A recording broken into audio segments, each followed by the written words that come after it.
Qaanitah, you've been watching the proceedings. Just overall, your takeaways?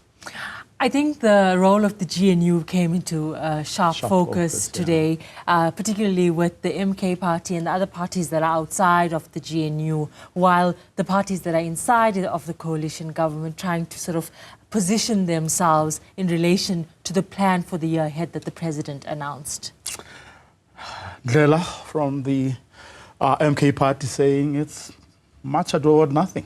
Yeah, it's actually going as far as saying that South Africa is a failed state, but that is consistent to the position the MK party had presented since the start of the debate. And obviously even before, it's saying that they will present their real state of the nation, which he characterized as, you know, the lack of accountability, saying that we've heard the story before. I'll take you to the a speech made by the EFF Smartway, who really delved into the figures that were presented by the president. She said interesting things around the economic crisis that South Africa is facing. And remember, while the president focused a lot of his speech on geopolitics and what's happening externally, the big elephant in the room is the economic crisis and the economic stagnation that the country faces at the moment. And she says that you know, if you look at the promises the president made, it would take years for that to be realized. She said things like the cost of living has gone up under the president and gave examples of how that happened. And I thought it was very interesting when she says, if you use the current stats and figures, it will take 43 years at this rate to reduce unemployment. And she says, you know, there was no actual plan to create jobs. Mm-hmm. Well, the DA, I mean, it's MP Dan McPherson, who's also the Minister of Public Works and Infrastructure, blowing his own horn, saying he has managed in 7 months to do what many people couldn't do in years. Remember, Pravu, that the participation of the Democratic Alliance in the Government of National Unity is a chance to practice that governance, to create some sort of a body of evidence that it can present to the electorate to say, this is what we did with this limited scope of power. And so obviously, what are those departments? Public Works is one of them, education, for example, as well as Home Affairs, where they clinging onto low-hanging fruits, where the minister is saying, you know, we want to turn South Africa into a, what do they call it, construction site. But also him using this opportunity to kind of present the DA as this party that comes in and rolls up its sleeves and sorts out the mess that was left by the ANC over the last 30 years. And so you saw that thread coming through whenever DA ministers took to the podium in the SONA debate. Very, very interesting indeed. Then comes up the Minister of Health in defense of the NHI, very unapologetic about it. Absolutely. You'd know that the NHI, you know, was something that dogged the debate and has for a very long time. The president saying that, you know, he's committed to it and his administration is committed to it, despite the fact that there were conversations and suggestions that some sort of behind-the-scenes negotiation is taking place with the medical aid schemes, as well as business who stand opposed to it. Now, the minister is unashamed. He's not, you know, hiding behind any doublespeak. He says the NHI is government's plan. It will always be there,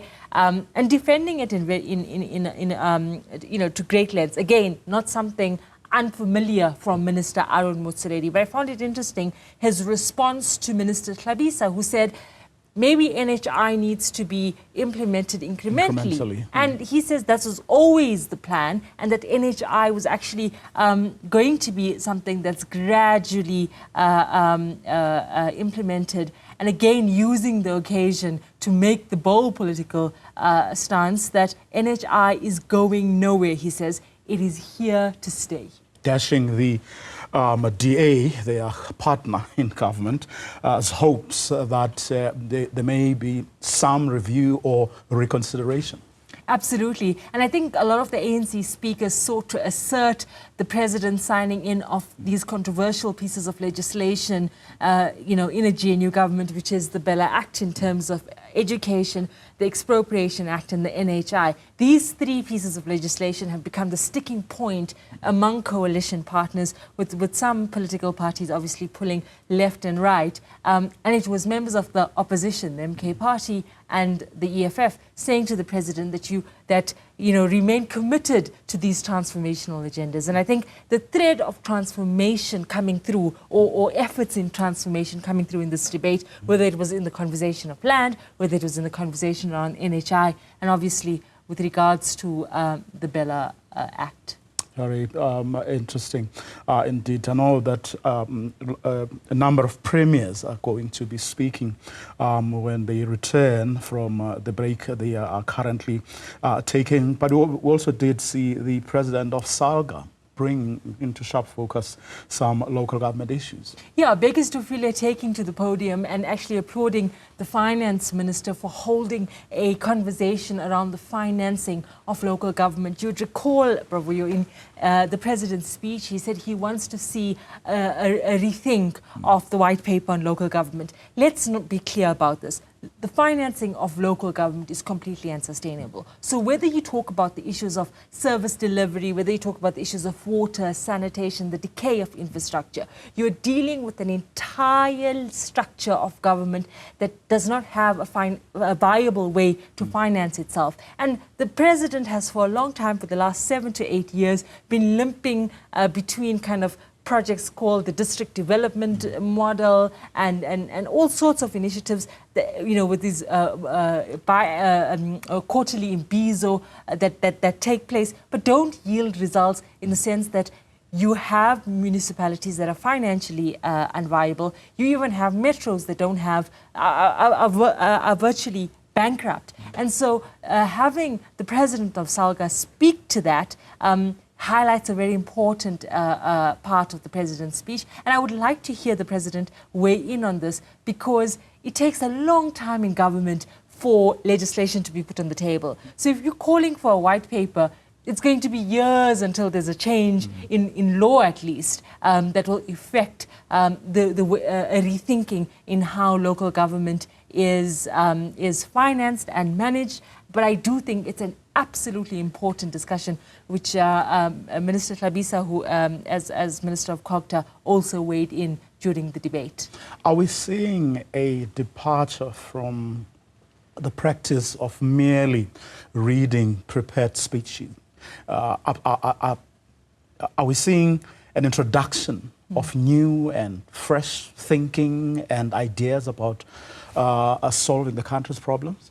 I think that this debate, this SONA debate, is significantly different in that there's an engagement between members of parliament. There's responses, and it's not the executive defending the president only. You saw it, between Athol Trollop, for example, from Action SA hitting at John Steenhuisen, and then the Democratic Alliance hitting back at Action SA. So I really think that the GNU has introduced perhaps a new level of dialogue. It may not be good, it may not be bad, but it's something different that we've not seen before.